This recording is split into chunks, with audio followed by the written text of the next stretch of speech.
Vote लेकर जीतना बड़ा आसान होता है। वोट के बाद में मैं ये कहता हूं, अल्हम्दुलिल्लाह मुझे भी अल्लाह ने इज्जत से नवाजा है। मेरी जमात के सदर ने अल्हम्दुलिल्लाह मुझे दूसरी मर्तबा टिकट देकर अल्लाह के फजल करम से 2 मर्तबा MLA बनाकर भिजाई है। तो हमारा काम क्या रहता है? अवाम की हर परेशानी के बीच में आना और उसका काम करना। मैं हमेशा मेरी अवाम से यही कहता हूं, जो मेरी कॉन्स्टिट्यूंसी मेरे हल्के की अवाम से कहता हूं, अरे भाई साहब, अगर आप किसको कर्जा दिए तो उसको उसूल करते हैं, खुद जाते हैं या किसी को भिजाते हैं। उसी तरह मैं हमेशा यही कहते आया हूं कि मैं 5 साल के लिए आपके वोट का कर्जदार हूं। अगर मैं आपका काम नहीं करूंगा तो आपको जवाब देवाल नहीं हूं, मुझे अल्लाह को जवाब देना है। अल्लाह को राजी करने के लिए मैं काम करता हूं। उसी तरह साबिर भाई भी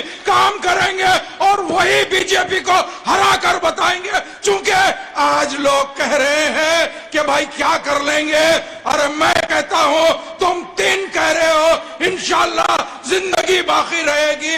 2022 के अंदर कम से कम 10 जीत के आएंगे। चूंकि मजलिस इत्तेहादुल मुस्लिमीन की एक पहचान है, हमने अल्हम्दुलिल्लाह अल्लाह के फजल करम से पिछले करीब 65 साल से जब मजलिस इत्तेहादुल मुस्लिमीन का आइया हुआ था, फख्र मिल्लत जनाब अब्दुल वाहिद अवैसी साहब ने हिंदुस्तान के दस्तूर के हिसाब से, हिंदुस्तान के कॉन्स्टिट्यूशन के हिसाब से जो बाबा साहेब अम्बेडकर साहब लिखे थे, उस दस्तूर के हिसाब से हमने हमारी सियासी पार्टी का आगाज किया। हम हमारे अपनाए वतन भाई यानी हिंदू भाई, ओबीसी, दलित और मुसलमानों की नुमाइंदगी करते हुए आ रहे हैं और इंशाअल्लाह ताला सरजमीन हिंदुस्तान में हम ये बता देंगे कि हमारा तरीका क्या है। आज हमसे कहते हैं, हाँ मैं इनसे पूछना चाहता हूं, एक जमाने से यहां पर 2 ही पार्टी लड़ती थी,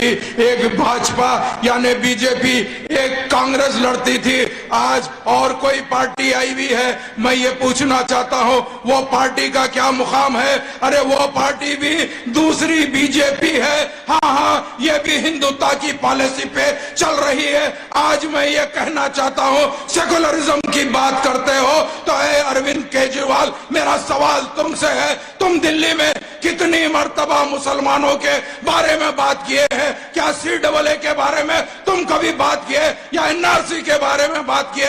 नहीं करते हैं। सिर्फ और सिर्फ यही कहते हैं कि भाई एक काम करो, नोट आ जाएंगी तो हम फलाना की फोटो डाल देंगे, फलाना की डाल देंगे। अरे मैं ये कहना चाहता हूं बाबा, नोट बदलने से कुछ नहीं होता। अपनी अकल और दिमाग को बदलो ताकि हम भी इस मुल्क के शहरी है, हमारी भी उतनी ही पहचान है जितनी तुम्हारी पहचान है। हम जानते हैं बेशक ये हिंदुस्तान एक ऐसा मुल्क है जहां पर हर मजहब का आदमी रहता है। हर मजहब के आदमी को अपने मजहब के अकीदे पे चलने का उतना ही हक है जितना हमारा है। बेशक हम जब हिंदुस्तान में पैदा होते हैं तो एक कान में हमारी आजादी दी जाती है, दूसरे कान में अकामत दी जाती है। तो हम सबसे पहले मुसलमान है, फिर हिंदुस्तानी है। हमारा हर हमसे बढ़कर वफादारी का सबूत कोई नहीं दे सकता। चूंकि हम जीते हैं तो सरजमीन हिंदुस्तान में जीते हैं, हम मरते हैं तो 2 गज जमीन। और मुझे तमाम अपनी जमहूरियत पे पूरे का पूरा यकीन है। हम जमहूरियत के हिसाब से ही चलते हैं क्योंकि हम जानते हैं हिंदुस्तान की जमहूरियत के अंदर कोई और नहीं है। उसी तरह हमारे मजहब के अंदर भी हम उसी तरह चलते हैं जिस तरीके से दूसरा मजहब चलता है। हिंदुस्तान की जमहूरियत हमारे लिए, हिंदुस्तान का आईन हमारे लिए बेशक उतना ही अजीज है जितना दूसरे मजहब के लिए अजीज होता है। तो मैं हम बाबा साहेब अम्बेडकर साहब के जो दस्तूर है उस दस्तूर पे चलते हुए आ रहे हैं, उसी तरह हम हिंदुस्तान में जी रहे हैं। तो मेरी आपसे अदबन दरख्वास्त है, 5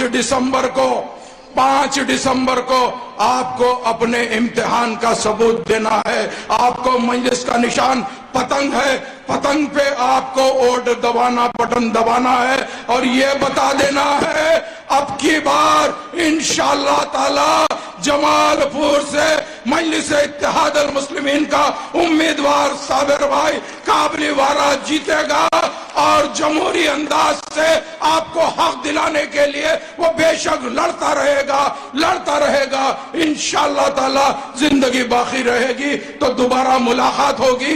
बड़ी उम्मीद के साथ यहाँ से जा रहा हूँ और उम्मीद भी करता हूँ कि 5 तारीख को आपका एक कीमती वोट मजलिस के हक में आएगा। मजलिस का निशान पतंग है। बहुत बहुत